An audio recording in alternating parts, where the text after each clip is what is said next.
So welcome guys, नई video आपके सामने क्लास 9 की और चैप्टर हम नया करने वाले हैं। कौन सा? That is force and law of motion.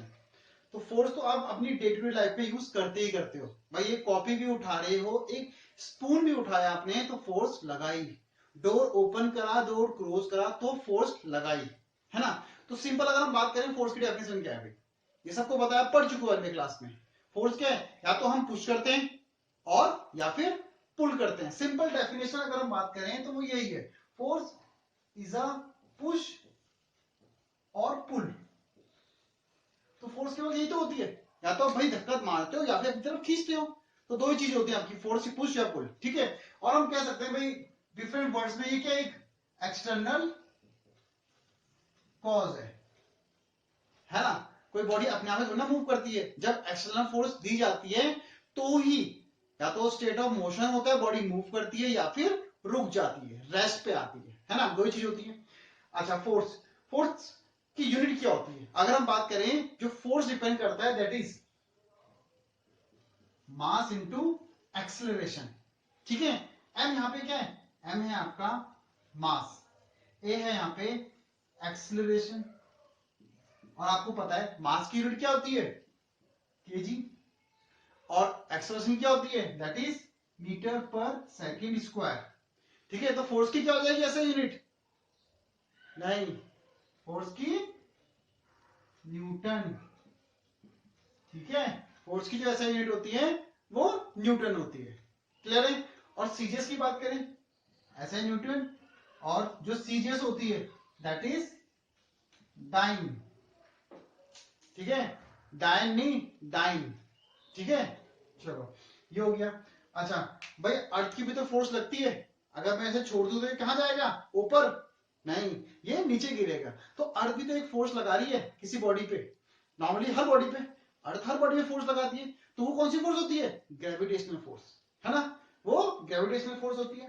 तो यानी कि उसको हम लिखते हैं, यानी कि अगर आपको दे रखा है कहीं पे दैट इज किलोग्राम फोर्स, ठीक है। ध्यान रखना है आपको, या फिर आपको आ रखा है किलोग्राम वेट, तो आपको ध्यान रखना है। इससे पहले देखो भाई, न्यूटन और डाइन में क्या रिलेशन होता है? न्यूटन और डाइन में होता है, जो 1 न्यूटन होता है, जो 1 न्यूटन होता है वो होता है आपका 10⁵ डाइन के बराबर, ठीक है। जो 1 न्यूटन है आपका वो 10⁵ डाइन के बराबर है। अब न्यूमेरिकल में आता है भाई, केजीएम पे दे रखा होता है, केजीएफ या केजीडब्ल्यू, ठीक है, किलोग्राम वेट आपका। तो अब हमें जो फोर्स होती है वो तो हमें ऐसा यूनिट पे लिखना होता है, दैट इज इन न्यूटन। तो यानी इसे भी हम कन्वर्ट करते हैं। अगर यानी कि ये है किलोग्राम फोर्स या किलोग्राम वेट आपका, तो आप इसे सिंपल यानी कि उस नंबर को सिंपल 9.8 से मल्टीप्लाई कर दोगे, ठीक है। यानी कि अगर मैं बोलूं कि आपको दे रखा हो दैट 5 kgf, तो हम क्या करेंगे भाई, 5 इंटू 9.8, इसे मल्टीप्लाई कर देंगे तो ये हो जाएगा आपका 40, 9×45, ये हो जाएगा 49 पॉइंट, यानी कि आपका हो गया 49 न्यूटन। सीधा इससे कर देना आपका, ठीक है। और अगर आपको दे रखा हो दैट इज 1 GF या ग्राम वेट, तो आपको मल्टीप्लाई करना है 980 से, ठीक है। क्लियर है? न्यूमेरिकल में आएगा, क्योंकि न्यूमेरिकल में दिया होता है, ठीक है। तो इसका ध्यान रखना है कि करना कैसे, न्यूटन में कैसे कन्वर्ट कर देना है, क्योंकि आपको तो फाइनल रिजल्ट आपको न्यूटन में ही देना है भाई फोर्स का। तो क्लियर? चलो, ये हो गया। चलो और बात करते हैं, जो आपका चलो, फोर्स हमारा और क्या कर सकता है, यानी कि क्या, that is effect, effect of force. Force के क्या इफेक्ट है, ठीक है। फोर्स के क्या इफेक्ट है, फोर्स क्या क्या कर सकता है भाई। इसको मैं यूं रख दूं टेबल में, अब पुश करूं तो ये मूव करना चाहेगा ना, यानी कि force can produce motion, can produce, that is motion.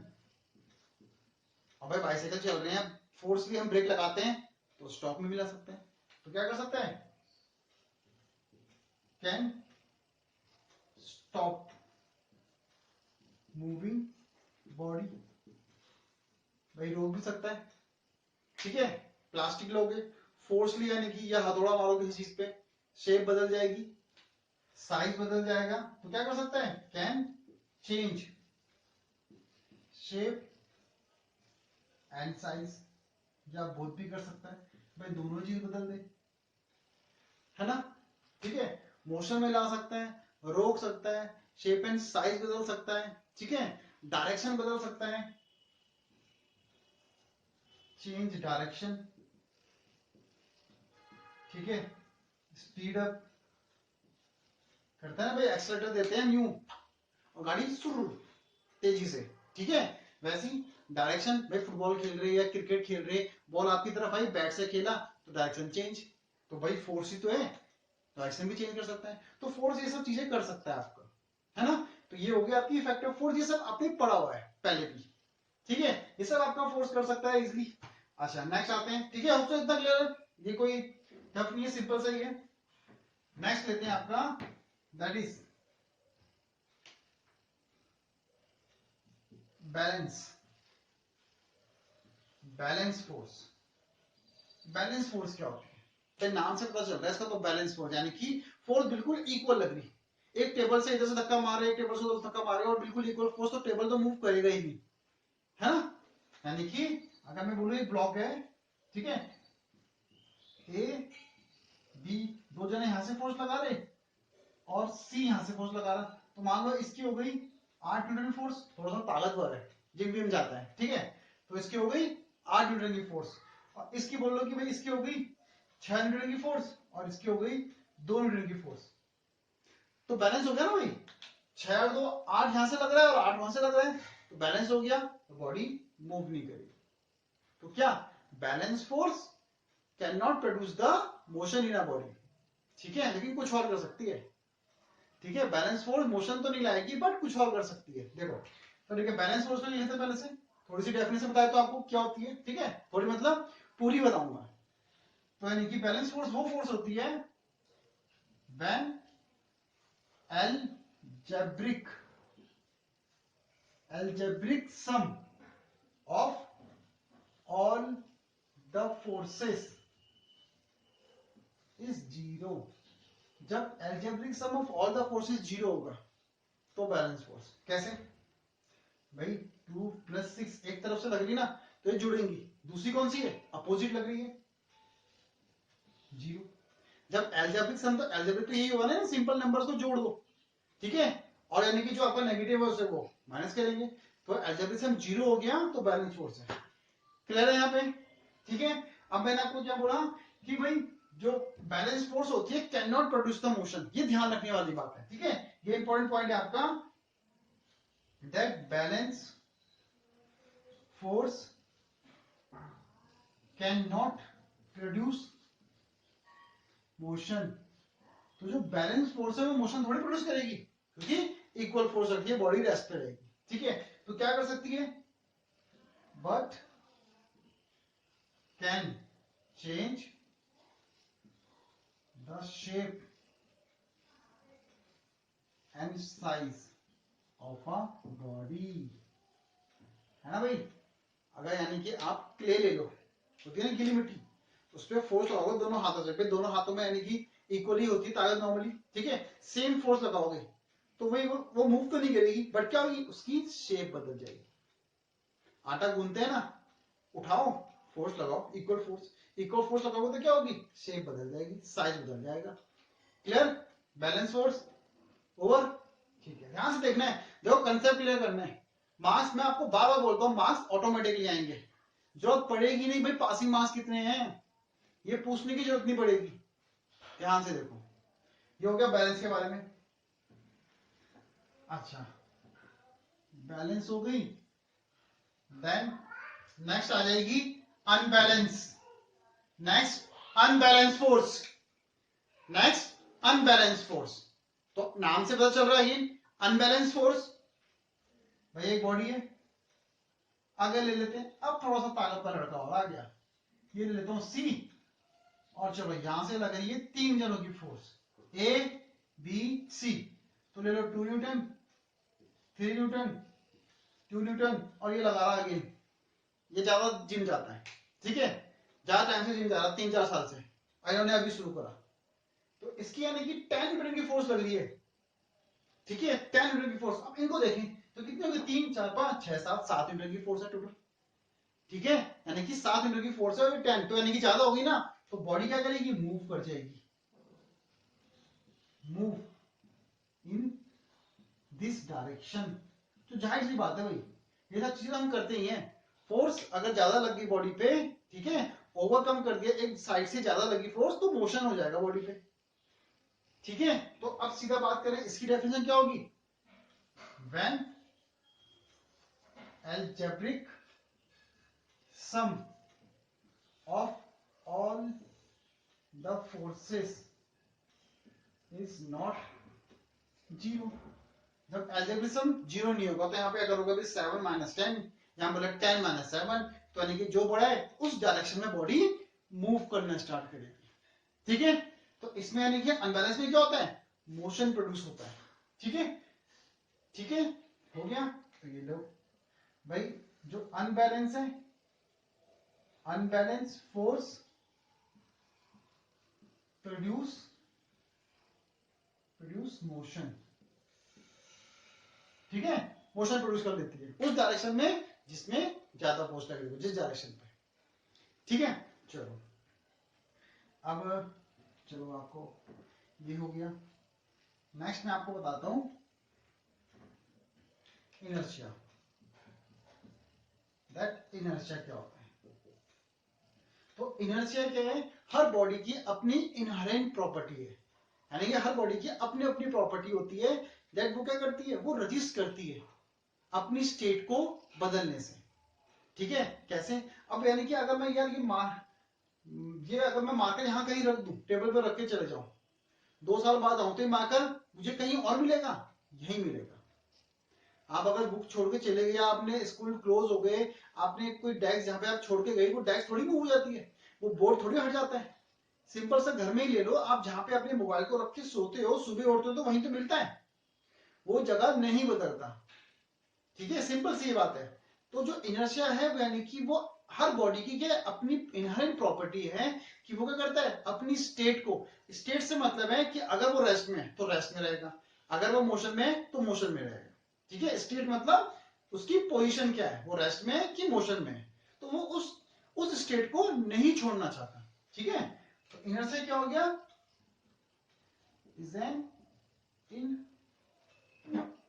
Inherent property, inherent property of each object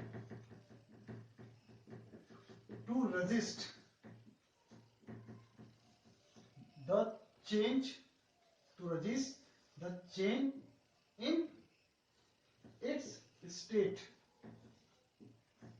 rest or motion, ठीक है। तो यानी कि जो इनर्शिया है आपका, वो हर बॉडी की इनहेरेंट प्रॉपर्टी है कि वो अपनी स्टेट को नहीं छोड़ना चाहता, ठीक है। रेस्ट में है तो रेस्ट में रहेगा, मोशन में है तो मोशन में रहेगा, ठीक है। इसमें आपकी चीजें आती हैं, देखो अब ये मत करना कि भाई कोई चीज मोशन में तो वो मोशन में कैसे रहेगी, आऊंगा मैं उसमें भी, ठीक है। तो ठीक है, नेक्स्ट आता है इसमें दैट इनर्शिया एट रेस्ट, और आता है आपका इनर्शिया एट मोशन, ठीक है। तो ध्यान से सुनना है, देखो नोट कर लेना है भाई, इनर्शिया ऑफ रेस्ट क्या हुआ, ये वही हुआ जो मैं बोल चुका हूं, what if a body is at rest, if a body is at rest then it will be continue at rest unless and until external force not applied, clear।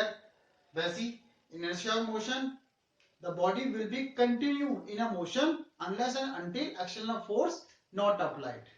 जब तक हम किसी रेस्ट में कोई बुक पड़ी है टेबल में, उसको उठा के मैं कहीं और नहीं ले जाऊंगा तो वो बुक खुद नहीं आएगी, ठीक है। तो ठीक है, inertia of rest, a body is in rest will be continue in rest unless and until external force not applied. ठीक है, मोशन का देखो, अब body is in motion will be continue in motion unless until external force not apply। ठीक है भाई, clear. Rest में तो रेस्ट में रहेगी, मोशन में तो मोशन में रहेगी। अब मोशन में कैसे रहेगी, चलो रेस्ट का तो हम समझ गए भाई, पड़ी है तो पड़ी रहेगी, किसने नहीं छेड़ा, ठीक है।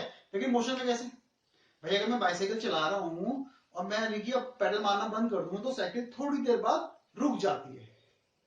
अब इसे समझो, थोड़ी देर बाद रुक रही है, होता है ना, साइकिल आप चला रहे हो बाइसाइकिल, तो जब पेडल मारना छोड़ देते हो तो उसे रुक जानी चाहिए ना, मोशन तो ठीक है उसी पर रुक जानी चाहिए, लेकिन थोड़ा आगे जाके रुकती है। अब आप खुद सोच रहे होंगे यार, कोई बॉडी अगर मोशन में, हमने एक बार साइकिल चलाना स्टार्ट करा था वो तो कभी रुकनी ही नहीं चाहिए, मैंने एक बार बॉल को यानी कि पुश करा तो वो कभी रुकनी ही नहीं चाहिए इसके अकॉर्डिंग, तो है ना। तो भाई ये न्यूटन से भी पूछा गया होगा, जब न्यूटन ने डिस्कवर करा फर्स्ट लॉ, न्यूटन का फर्स्ट लॉ है ये, क्योंकि तो यही चीज पूछी गई होगी डेफिनेटली, जो चीज आपके दिमाग में आ रही है उसके दिमाग में भी आई होगी, है ना। अपनी सदी का जीनियस साइंटिस्ट है तो उसके दिमाग में भी आई होगी कि अगर मैं बोल रहा हूं कोई बॉडी मूव कर रही है तो वो मूव करती रहनी चाहिए, लेकिन ऐसा कहां होता है अर्थ में, ऐसा नहीं होता। हमने कोई बॉल किक करी तो आगे जाके वो रुक जाएगी, ठीक है। तो ये तो यानी कि इनवैलिड हो गया ना, ये वैलिड है, क्यों, क्योंकि फ्रिक्शन वर्क करता है, एयर रेजिस्टेंस वर्क करती है, ठीक है। अगर आप वैक्यूम क्रिएट कर दो और आप तब आपकी चीज को पुश करो तो वो कंटिन्यूसली मूव करती ही रहेगी, लाइक इन स्पेस, अगर आप ये चीज को ड्रॉप कर दो तो वो कंटिन्यूसली मूव करती रहेगी, फिर वो नहीं रुकेगी।